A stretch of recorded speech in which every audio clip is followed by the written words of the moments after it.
با نام خدا یاد خدا. سلام دوستان عزیز، من حکیمی هستم از فرانسه. خوش اومدید به برنامه نوبتی ویژه ما.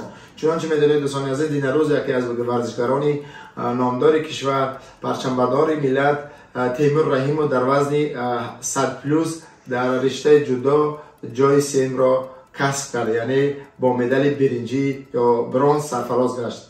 و این خوشخبری و این خوشحالی را اولا به خود تیمور رحیموف، بعدا به ترینران و مربیانش و برادرانش و اهل خانوادهش تبریک میگویم و تمام مردم ملت عزیزم تاجیکستان و تمام برادرانی که هواداران ورزش و تیم ملی تاجیکستان هستند و علاوه خصوص به فارسی زبان‌های دنیا، این غلبه رو برای هر یک شما تبریک عرض می‌دارم. خدا کند که این آخرین خوشخبر نباشد در ساحه ورزش، چون در دیگر رشته‌های ورزشی برادران و خواهران ما شما رقابت کرده ایستادند و چنانچه می‌دانید بازی‌های تابستانه المپیک 2024 در شهر پاریس دایر گشته ایستاده است.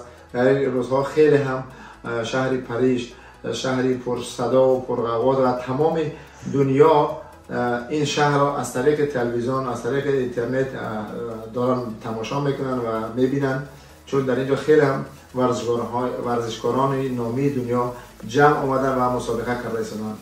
و ما هم چنانچه میدانید این دیومین مدال برنجی ورزشکاران ما میباشد که اولینش سامان محمد بیکوف در وزن 81 کیلوگرم در رشته جودو گرفت و دیومش برادر تیمور رحیموف در وزن 100 پلوس.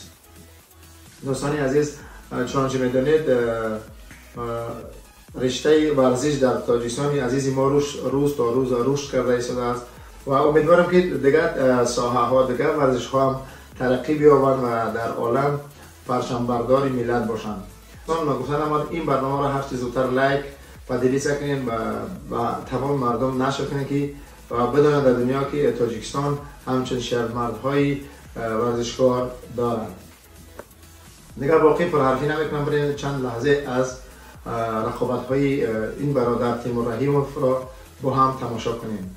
تا برنامه های دیگر، خدا نگهدار. بدرود.